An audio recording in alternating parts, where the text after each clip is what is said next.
Welcome to EVONA Origin Stories, the space podcast where we look to bring you extraordinary leaders from within the sector and their fascinating stories of early life, career, and how they broke into the space industry. We've got an incredible guest with us today on the podcast. Named as one of 2022's top rising stars in science and engineering, she's a lead space systems engineer advocating for a more diverse STEM workforce. Fueled by a lifelong love of space, maths, and physics, she's passionate about inspiring other women and young people to look past social constructs and pursue a career in STEM. She advocates for the awareness of unconscious bias in the industry, as well as ways to overcome this in creating diverse teams. We touch on fostering more inclusive workforces, as well as attracting and retaining diverse candidates. Having already worked for industry giants like the European Space Agency, she's worked on some fascinating projects developing next-generation space technologies, one of which was developing a satellite the size of a shoebox. We're very excited to have with us here today, Diviya Devani. Hey Divya, good to finally meet you and speak with you. How are you doing? Yeah, likewise. Really well, thank you. Yeah, and yourself? Yeah, all good. Thanks for taking the time to come onto our show. It's great to have you on today. Really appreciate it. I know you're probably busy and stacked, so really appreciate you taking the time to speak with us today. I know I'm a bit late to the party on this, by the way, but massive congratulations on winning your 2022 Rising Star Awards a few weeks ago. It's great. Thank you. Yeah, fantastic news. So I guess for our listeners, it'd be good to start from the early days and talk us through where you started in life, where you grew up, school, college, that type of thing, and sort of eventually how you found your way into your early career at Teledyne ETV. Yeah, absolutely. So yeah, where did it all start? So I grew up in North London, and I completed some of my primary school education there. And when I was about 11, we moved not very far to Northwest London. So I moved schools then. So yeah, I completed my secondary and sixth form education in Northwest London. At school, I think I had a broad interest in a lot of subjects, and I really did enjoy the challenge of physics and maths. So when it came to picking my A levels, I chose maths, physics, and philosophy. And then obviously once I'd completed my A levels, I was deciding what I wanted to study at university. I'd always been passionate about space growing up, and I thought I wanted to be an astrophysicist at one point, but that was before I could even say it or knew what astrophysicists were. Yeah. So I had a really interesting friend, and she told me about astrophysicists, and I thought, wow, if you can't say it, then it must be a cool job. And we were bizarre. We used to, walk home from school talking about the planets and the stars and aliens and you name it. So I was a nerd from quite a young age. And so I chose to study physics, but if I'm honest, I didn't really know what job I wanted or how to get it. So physics seemed like a broad enough degree to keep my options open.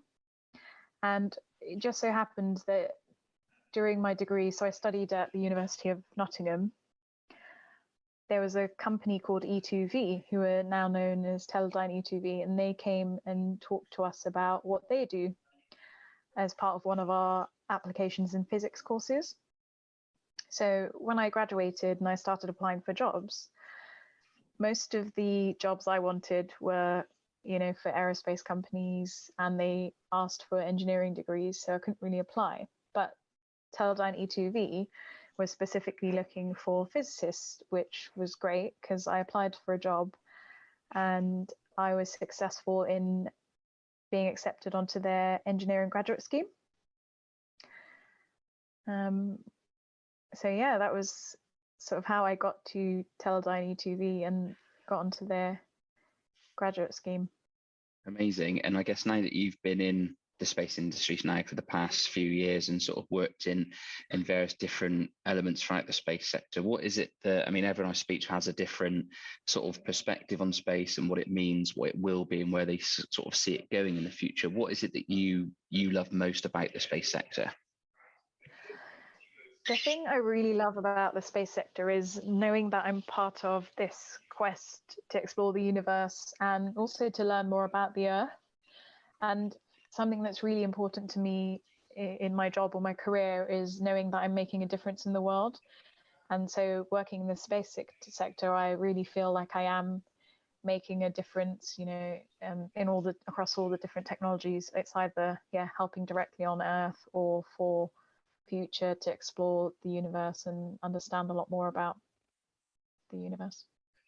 Amazing. And the next thing I wanted to talk to you about is it's kind of a two-pronged question. It kind of ties in with your recent reward as well. Is one of the sort of the big motives for us and the whole sort of ethos behind this podcast is we want to make space accessible for everybody. So it's not all astronauts and rockets and what have you, but everybody from any background, industry, education, there is an opportunity for you in the space sector. But one of the hot topics now, not just across space, but I'd say probably the sort of the whole of STEM in general, is diversity. Unfortunately, the stats are not where they need to be. They are still a little bit hard to believe in the modern day. But I guess as a female engineer yourself and sort of thought leader within the sector, what are your thoughts on diversity in space currently, and what do you feel we should be doing differently across the industry and at STEM level as well to kind of try and impact change and sort of raise awareness for future generations? The solution or things we can do in two different kind of streams. So I think one of them is, I think both of them are related to using data to take action. And firstly, I think that, we do understand and we know a lot more about how each gender is different and the different motivations, for example, for choosing what to study in a career. And we can use this information, this data that we have, to take more informed action. So, for example, generally, this is a generalization, women may be more motivated to follow a career that helps people. And this is the kind of information we should be using when we're teaching young people about STEM careers. So traditionally, the stereotypical STEM careers that we teach young people about, they will focus on what the job is specifically and not the impact in the bigger picture. So that's one of the areas. So kind of feeding in what we know about gender and teaching STEM careers in that way to young people. And the second part of it really is more to do with in the workplace. So I think workplace employers can improve and cater to the needs of a more diverse workforce, making it more inclusive. And this includes not just attracting women to work for them, but then retaining them. So for examples, schemes for parents or mothers returning to work, having job sharing for part-time workers. And there's so many other creative ways that employers can be inclusive. And then on top of that, I think job descriptions can be much more inclusive and take into consideration the data and some of the information we know about how men and women pick jobs and how they apply for them. Women would wait to meet 99% of a job spec before they apply, and men generally would go for it even if they didn't meet 70% of the criteria. So I think there's some training that needs to be done for hiring managers, raising awareness of things like unconscious bias, and teaching people how to write job descriptions. So there's a lot that can be done, and I think it's about using the data and the information we know to make actions that we can then measure and see that performance. That's my very engineering answer on that. Do you know what? Some of the data is a bit scary, and I'm glad you touched on diverse workforce, because that's a big part of it. We did our marketing team did a research program on this a few months ago, and it's crazy. It's like 57% of current employees across, this is just across STEM, not just space, wish they had a more diverse workforce. And it shows actually people that are broaching this subject and actually taking it on board and hiring more diverse workforce, they're all seeing an increase in productivity by over sort of 35-36%. And then the companies actually have a diverse and inclusive culture, experience a 30% increase in revenue and profit margin. So the stats are there, and I know it's not all about revenue generation and money, but it proves that it does work. So yeah, everything you said is completely nail on the head, and something that I think across the industry it's definitely getting better, but I think we've still got a long way to go at the moment. Yeah, absolutely. Yeah, and on the other side, that I wanted to touch on. Thanks for going through all that, by the way. The next bit I just wanted to touch on failures and achievements. I think, especially again, I don't want to sort of pick on the younger generation, but I think with various social media platforms now and Twitter, Instagram, and everything, everyone just kind of sees the highlight reels of success and the achievements and the sort of the byproduct, but they don't tend to see the hard work and the grind or the sacrifice that leads up to that point. So throughout your career, life, or however you want to say it, what would you consider to be so far your biggest failure, and what did you learn from that failure? And on the other side of that coin, what would you consider your biggest achievement career to date? I think I'm going to give maybe hopefully not too much of a cliche answer, but I've thought about this, and yeah, I think failure is a very strong word, and I think it's sometimes the mistakes and the detours that you take in life where you learn the most and become a better person. So I like to think there are there's one thing I think I would have done differently, and that would probably be choosing a different degree, because maybe that would have made it easier for me to kind of get into the space industry. Had I known what career paths there were and what options there were, then that would have probably made that choice easier. But yeah, in a roundabout way, I've still got to where I wanted to be.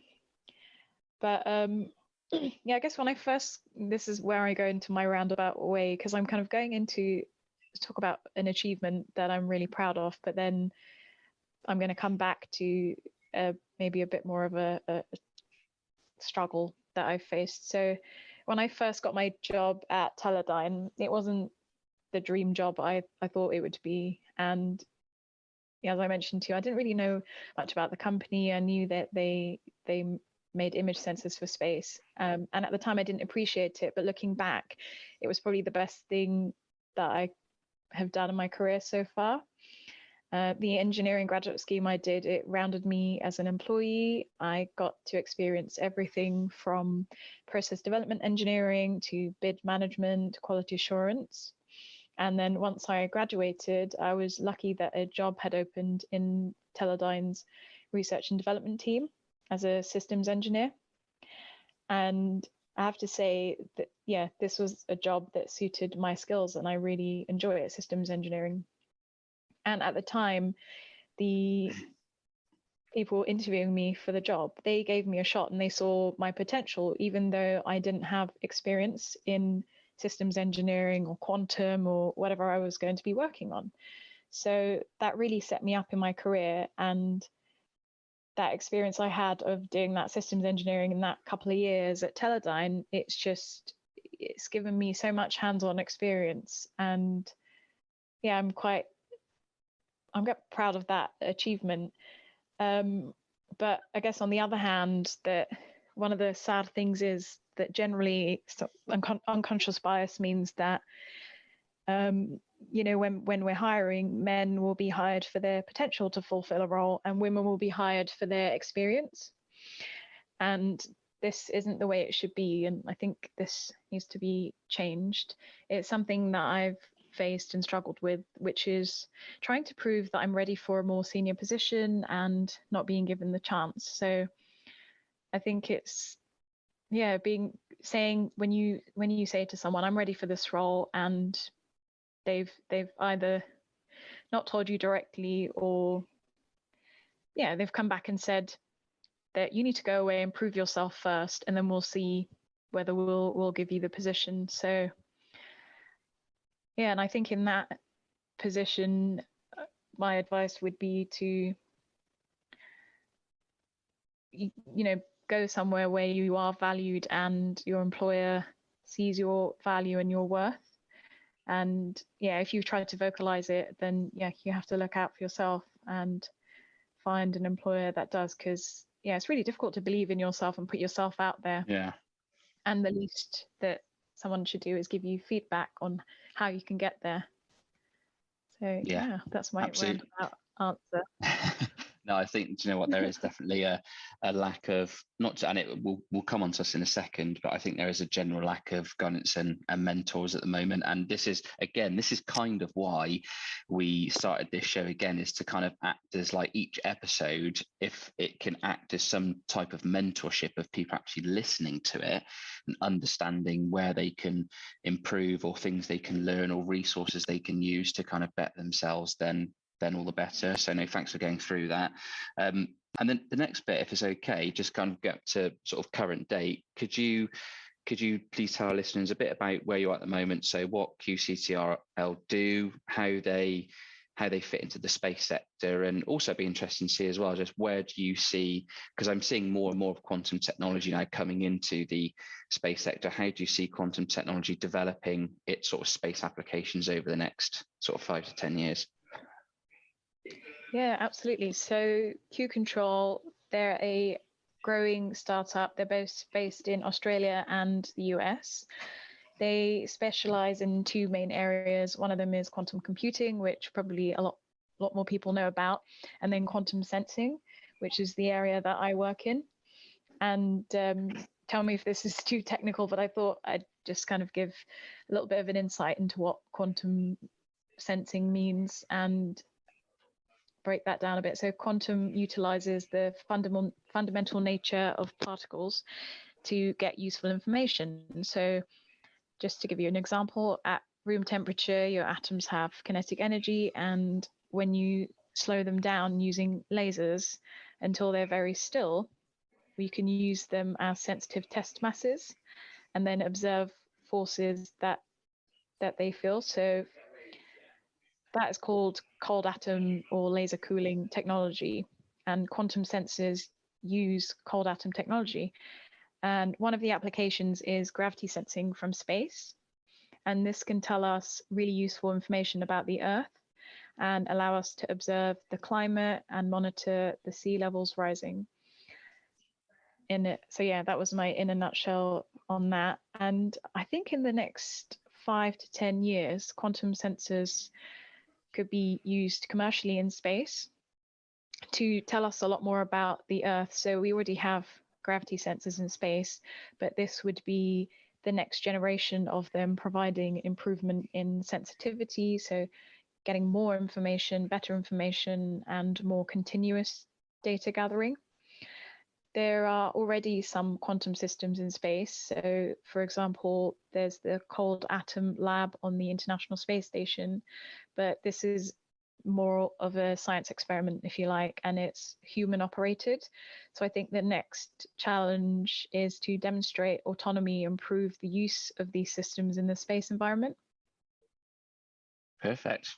Thanks for going through that. And I think, yeah, thanks for giving a breakdown on because I personally, I mean, I know I've ran sort of the engineering and technology side of the space, but quantum technology, sometimes it's advanced. It goes over my head a lot of this. So thanks for breaking that down for me as well. Excellent. And I guess the next thing I want to talk about is the advising. And this does kind of tie in with what we've been talking about the last couple of minutes around the guidance and the mentorship and sort of just understanding things and general advice throughout the years. But whether it be in your personal life or throughout your career, what would you say so far, sort of career today, is the best and the worst advice that you've been given?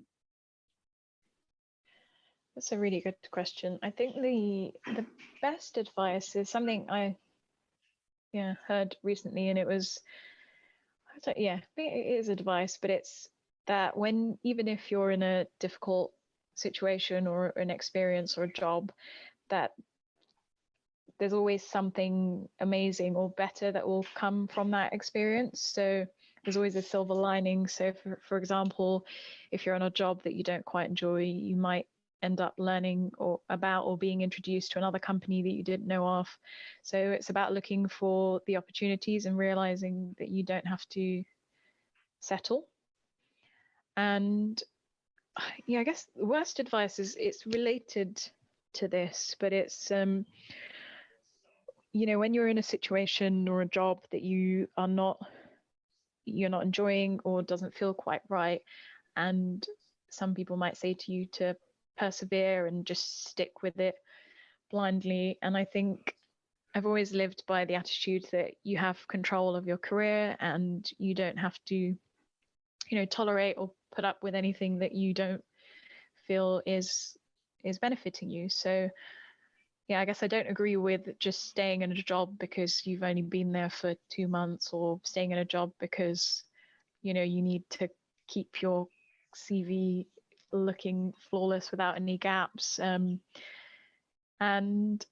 yeah, you should always strengthen all your options. So continue to put your all into that job as much as you can. And at the same time, look for opportunities that meet your aspirations, where you will feel valued, and generally go with your gut instinct. Perfect. No, I couldn't agree more. And the next thing is around the resources piece. And I think this is tricky. And again, this comes back to, I think people kind of look into the space sector for, a brief second. And again, it's that kind of perception of, it's too much for me, it's too advanced, it's rockets, it's scientists and astronauts and all the rest of it. So in terms of, I guess, resources that you've identified over the years and you've been able to utilize yourself. And again, that could be anything. It could be courses or programs or mentors that have kind of helped you over the years kind of develop that knowledge and help you sort of segue and transition into the space sector. What have they been from a resources perspective? So yeah, I mean, with this one, there's quite a few, but I'll highlight just a few that I found really beneficial. And yeah, something I've really valued and benefited from is mentors. And I'd say always look for people around you that you can learn from. And I'll give an example that when I was working at Teledyne E2V, I asked one of the fellow systems engineers on my team to mentor me. And it was because of him that I heard about the International Space University. So that's another one to check out. And I wouldn't have heard about that if I didn't ask him to mentor me. And then whilst I was at the International Space University last summer, I learned about the Space Generation Advisory Council. And they are an organization for students and young professionals up to the age of 35. They've got lots of volunteering opportunities to give you experience, and also events and workshops related to space. So I'd say check them out, sign up for free, and see how you can get involved.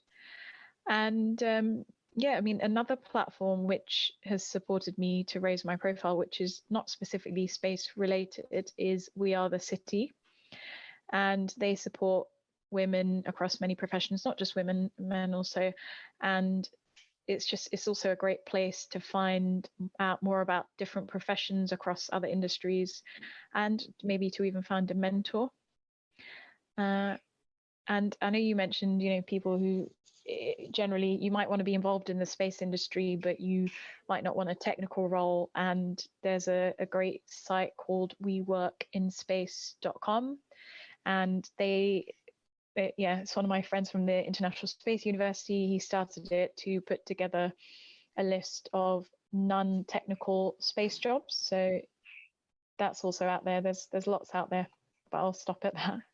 WeWorkInSpace.com, not come across that. That sounds amazing, because that is this again, this does kind of come out. I know I sound like a bit of a broken record, but this is like these questions towards the sort of the end of the episodes that we do. We hope that these kind of little golden nuggets that our guests kindly give, which you've just been giving about the last 15, 20 minutes, is that it's all these areas and these companies, websites, information that they can access to actually make it more accessible. That's the whole purpose of this, is to bring people inside the sector from outside the sector that think that before they've kind of hopefully listened to one of these podcast episodes, that the space sector is just beyond their reach. And that sounds really cool. So I know the first thing when I speak to any of my friends or family, the first thing they say is, oh, it's just all rocket scientists and astronauts, isn't it?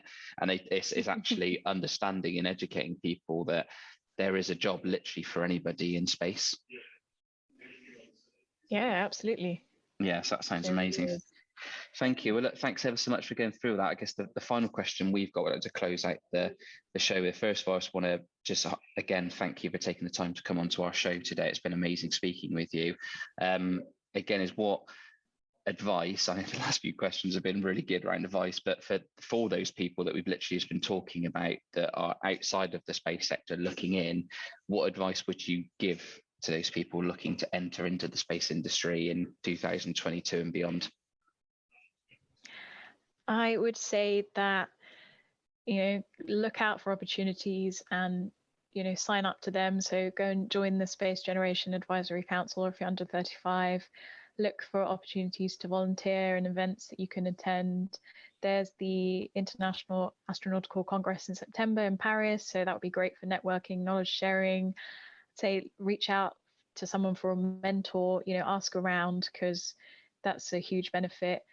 Reach for the stars. Don't let anyone tell you can't do it, because you can, and you'll get where you want to be.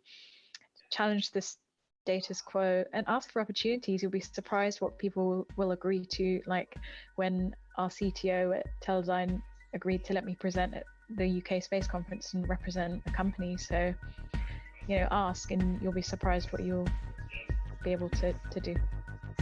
Absolutely, couldn't agree more. Thanks ever so much. Excellent. Well, that concludes the end of our show. That's our last question from us. It's been brilliant. Thank you ever so much for taking the time and coming on the show today. It's my pleasure, Richard. Yeah, thank you. That was really good. Excellent. No worries. Well, have a great rest of your week. Take care, and I'll speak to you soon. You too. Take care. Thank you. Bye. Bye.